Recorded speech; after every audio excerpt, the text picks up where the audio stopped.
it's not that telling me it's bad or telling me it's good is da-da-da. It's just, like, honestly, it's just circumstantial. You see what I'm saying? Shut the fuck up. Go ahead, continue. Absolutely not. Nope. Nope. Nope. Nope. Bro, continue. What you stopping? Go, come on. Tell me your story. No, really, it is circumstantial. Yeah. You know what I'm saying? No, I got you. Like, I'm not going to say, oh, it's the peer pressure and all that, you know. I don't believe that exists. No, it exists. That's a real thing. It just depends on the individual on how they, you know, deal with that. Yeah. But well, and again too, as an elementary kid, like all we ever wanted to do is fit in with a specific archetype or group type. So it's like, what would you be willing to do in order to fit in? And that's how that's how it was from elementary, middle, and high school, because you're just always trying to find your group. What's up? Jimmy says Jeff walked into that. Yeah, absolutely not. I was not for to do no. Nah, I'm not for to do all that because, like, he got the music going, right? Because I did the whole dare thing, and it wasn't even like, oh, I was out there like, oh, don't do this and that. It's just the opportunity presented itself, and everything just lined up, and then bam, there it was. No, I feel it. You know what I'm saying? Like, it wasn't oh, come on, Jeff, you need to do this thing, and we'll accept you. Because if I said no, it would have been absolutely fine. Oh yeah, as well. Sure. You know, like, I never was around people who were like, oh, you need to do this, or you're never gonna be with us. I got you. You know what I'm saying? Yeah. Like, it was just, okay, I've seen you do it a million times. You're not dead yet. You know what I'm saying? You're still functioning. You're still kicking. Yeah, you're still kicking. You're still capable of doing the things you're able to do. You know what I'm saying? And so I was like, all right, sure, why not? You know what I'm saying? Okay, yeah. And then I did it. One of it, you know, and then it's just like, okay, now I understand. See, now the responsibility is on me to regulate myself on how I use the substance. And it's like, and it's crazy to me because it's like every kid or teenager's first experience is never excellent, but for some reason they continue. But again, that's why I said the factor of wanting to fit in comes in sometimes, because they're like, oh, I want to emulate this person. So let me. Ew, why? So I always thought that was gross. But that, in my mind, wanting to emulate another human being is gross. To me. All right, that's always been gross. I want to be cool. Listen, what have we established in the 3 years that we've been doing this? You are not like everybody else. Fucking gross. You're not like everybody else. We already understand. Why do you want to cosplay another human? You what? Bro, you're not like everybody else. We already have established that. But that's what I'm saying. Well, the majority, or not the majority of some people, that's what it was in elementary, middle, and high school. They had that one person that they admired or wanted to be or wanted to fit in with, and that's what it was. I got you. Unfortunately, I don't know how this generation is because I haven't been in school in 20 plus years. But what I'm telling you is that's how it was. That's how it was back in the day in the early. I got you. I understand. Yeah, the early 2000s. So, I'm not saying I was immune to it, but yeah, I understand. because even myself, like, the whole me doing football freshman year, it's not something that I wanted to do. It's just like I was trying to figure out where I can fit in, because I knew everybody from middle school, and then when they transitioned to high school, of course there was no course where we were at, so that's how I knew everybody. But when we transitioned to high school, come to find out everybody's in football. So what did I do? I joined football.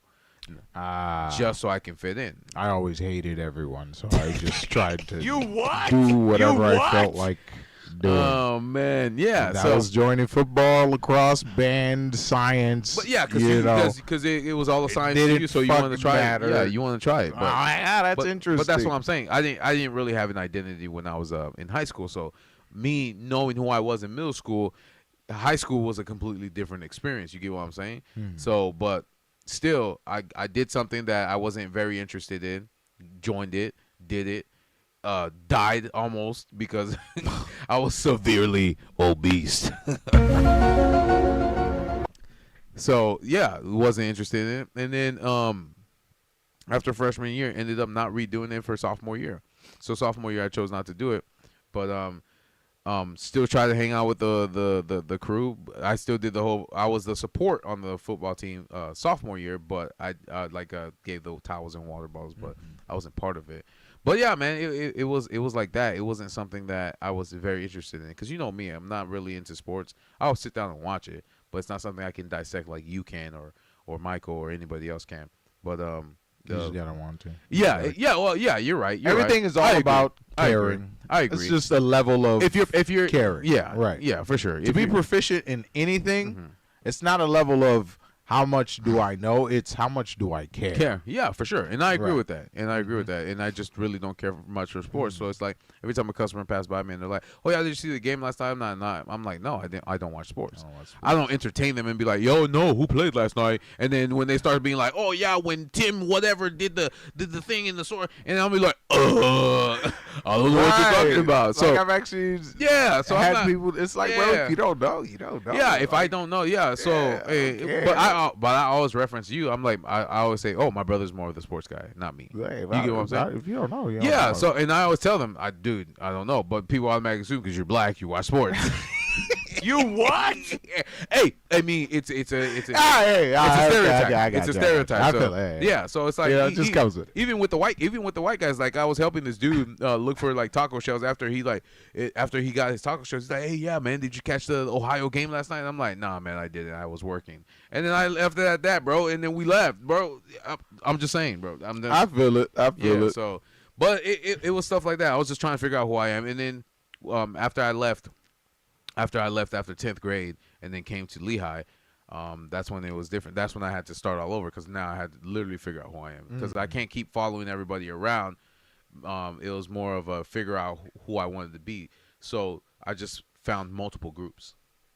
I feel it. That kind of understood like I lifted weights from middle school to 10th grade, so I took weightlifting class, and then of course there was a choir class, and then of course there was a nerds, and then of course there was certain jocks that I can deal with because I know Constant was part of that group and he was at that school. But it's like things like that, man. So it's like I couldn't stick myself to one group because one group only did one thing. Only did one thing. So in the morning when I was in like 9th, 10th grade, and I'd be going on to the cafeteria for breakfast in high school, like literally they would have the sports channel ESPN on there, and all that group would do, the football players would literally sit there, talk about sports, and I'm sitting there like, what the fuck are you guys talking about?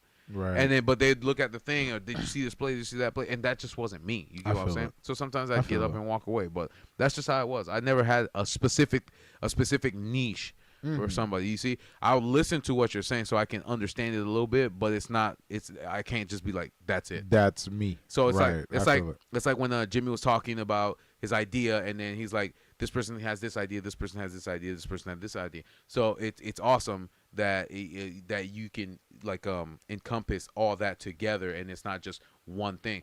Like, yes, I love movies, but I also love gaming, but I also love nerd stuff, but I also love this, and all encompass it. But I also love having conversations and then talking about science with you. But I think that's where peer pressure kind of comes in during those formative years. But I think outside of that, like, no, that's you.